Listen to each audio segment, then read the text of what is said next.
On this day of love, on this wonderful day of love, Beautiful I want to day. talk about the one person no one really talks about, and that is the person in the mirror. Okay? Not the one standing behind you or over your shoulder. Which one? Grandpa, is that you? When people name the most important things in their lives, we usually don't count ourselves. And today we're going to talk about self-love and how we take care of ourselves when we feel a little bit down. I love that so much. Do you? Yeah. That's great. And welcome back, Kevin. Thank you. Good to have you Arigato back. gozaimasu. Kevin was in Japan, the land of the rising sun. So we're going to start with, we're all going to go around. Everyone's going to say one self-love until we reach our 3 limits. Perfect. Okay? Perfection. So Kevin, we're going to go with you because you came from the land of the rising sun I sure did. and you really love traveling. Yes, and I think that's my number one. Really? Is traveling, seeing the world. I don't want my world to be this. I love it that it's this, but I don't want it to be this only. So my biggest self-love is seeing something new, experiencing new things, going to places, eating new foods, seeing new sights, all the good things that come with travel. Perfect. And I enjoy it quite a bit. That's surprising to know that that's your number one. It sure is. Well, it's tied for my number 2 as well.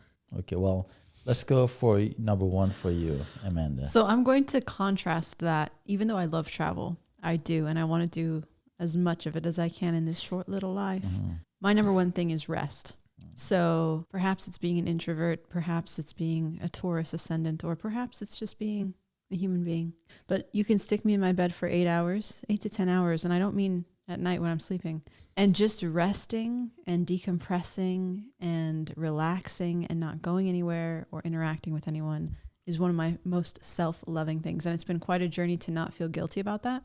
But now not only do I not feel guilty about it, I advocate it for everyone. Love that. Love that. That's probably my number something else. I don't want to ruin it for everyone, but my number 1 would be a full body deep tissue massage. There's nothing like someone putting their elbow into your scapula and pressing it to a point that you scream like a squeamish girl. Wow. That I get so much love from that. When my body relaxes and my muscles are no longer tense, I feel like I can do anything. Yes. So my number 1, in case anyone wants to buy me a gift, go to the Ritz-Carlton, and buy me a 90-minute full body massage and deep tissue, preferably with a person who is bulky and strong. Noted. Yeah, Viewers and listeners, take note. yeah, 90 minutes. So having said that, Kevin, I'm eager to find out what your number 2 is. My number 2 is what you just said, is massage. But I don't want the Ritz-Carlton. I want the shadiest place in town. And I tell you why. Not for the reasons you guys think. Oh. It's because they don't give a shit about how hard they press. I think the fancy places, they pamper you. Oh, does it? So sorry, I don't want to hurt you. But the shady places, they actually walk on your back and they dig their heels into your shoulder, which I love. You know, I was at Ritz-Carlton one time when I was married, and this was my birthday gift. And I thought it's going to be like one of those flimsy massage too, but the lady closed the door. I said, I want a full body massage, deep tissue. She said, no, you don't. I said, what do you mean? She said, you need trigger point, whatever they call it, Therapy.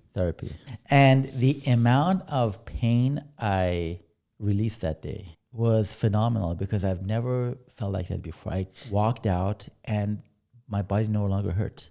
Like she was pressing somewhere on my hand, for example, for like 10 minutes. I'm like, what the fuck is this? Why am I paying for this? But I wasn't. It was a gift. But when I walked out, my shoulders, my hips, everything was loose. So number 2 for you. That's beautiful. Before you move on, my best massage was in Vietnam.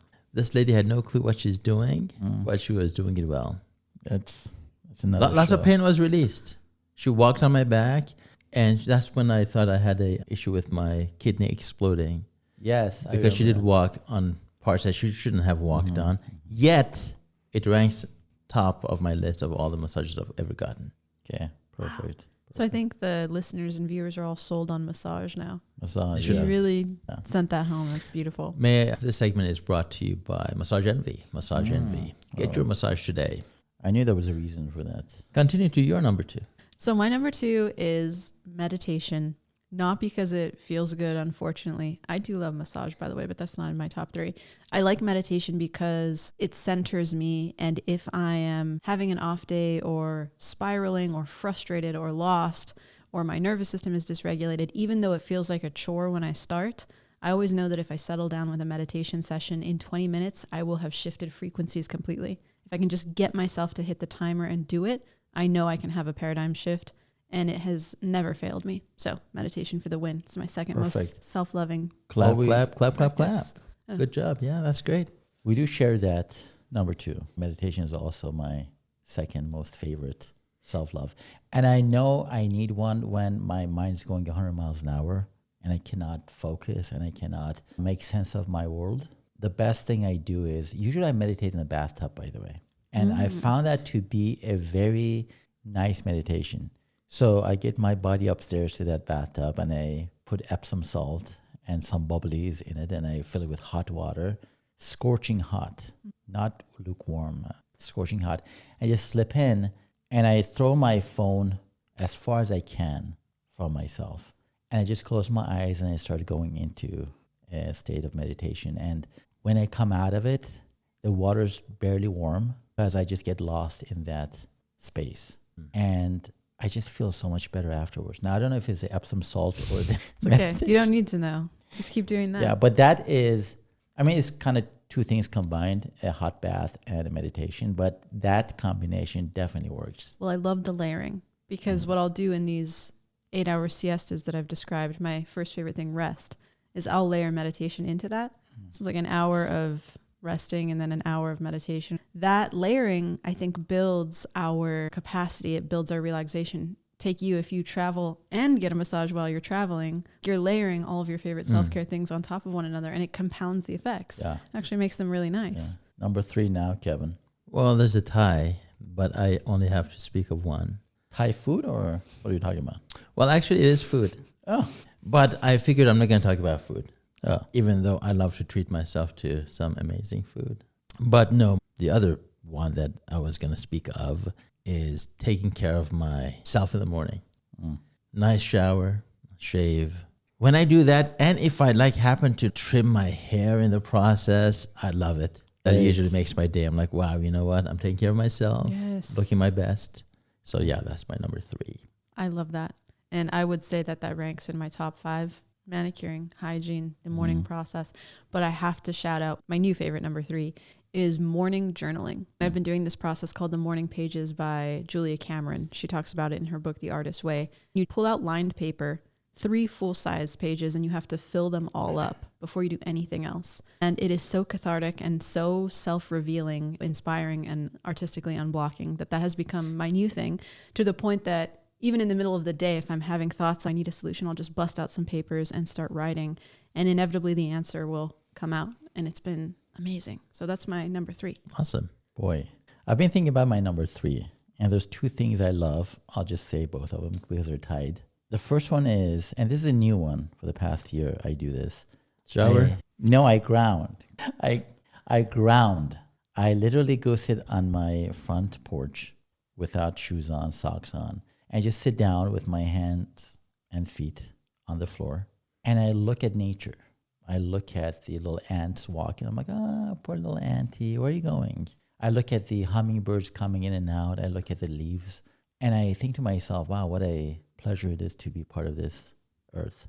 And so that's one of them. So grounding is definitely important. And if you two haven't done it in this plastic world, please try it. Yeah. I do it for about 10 minutes, 15 minutes, and then I go upstairs and I feel so much better. I don't want to put shoes on at that point anymore. Hopefully you take a shower and clean up those feet. No, I mean, listen. So.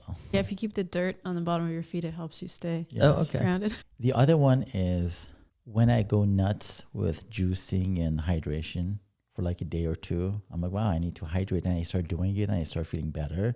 And I start having some juice and some fruits and some vegetables. And I go down that path and I'm like, wow, I can do this for the rest of my life. And then the next day I got to go cut and wash the cauliflower and we lose something in translation.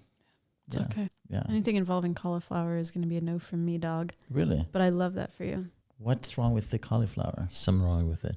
It's tasteless. It looks like brains. There's no way to eat it properly. Absolutely not. The only way. With hummus. Wait. No. One time I tasted it in a way that was palatable, and it was vegan ceviche made of cauliflower. What? And it had so much lime on it, Okay. that it gave it something. Yeah. Okay, so before we wrap it up, we want to go around the table and we want to see who, just one person we're most grateful for. Oh, wow. Yeah. This could be part of our Thanksgiving Can I go first? show too. Yeah, you can. Me. Yeah. Last but not least, I want to thank me. Oh, first. Yeah. First. So Alpha and you. Omega. Okay, you, Kevin. Me, You. me, you. Me, yo. Hey, yo. Hey, listen, yo. Me. Yeah. Me. Because I was telling my kids, without me being present and healthy and happy, you guys would be miserable. That's right. Yeah. So the same concept of when you step on an airplane, they say put the oxygen mask on yourself first. Yep. And then helpless. You got to do it, because without you, there's no family, there's no kids, there's no work, there's no money, there's no taste. Yeah. There's no whatever. So don't waste your life being in the gutter. Take care of yourself. Triple Shot Mindset.